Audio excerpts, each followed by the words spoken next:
Now, in what is being seen as a move by the interim government in Bangladesh to clamp down on the dissent by the government employees, protests have been erupting in Bangladesh, adding to the problems of the government of Muhammad Yunus. This is the interim government in Bangladesh.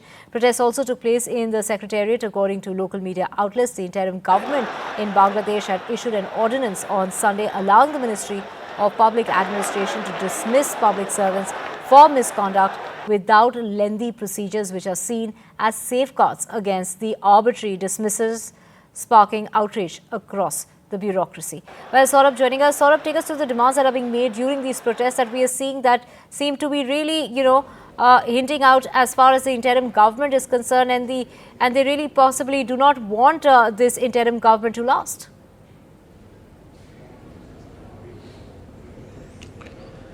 Well, these are specific demands on specific issues, but these are, of course, adding to the problems of the interim government. Now, the interim government has been facing criticism, and that's something that they've responded to as well. But many are seeing this move by the interim government to allow the ministry to actually, terminate people for misconduct without the lengthy procedure that's there.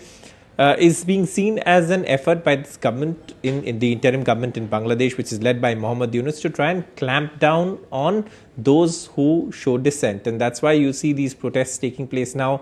Armed police have been deployed at the secretariat in Dhaka since the morning. However, the protests have still spilled into the fourth day, and they are continuing as of now, though the interim government has not yet come back with a response on the demands. One of the demands is, of course, rollback.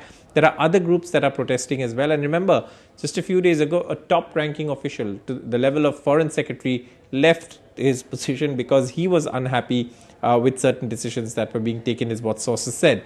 So all of this is taking place in the context, in the backdrop of that. And of course, these protests continue, adding to the problems for the Muhammad Yunus-led interim government.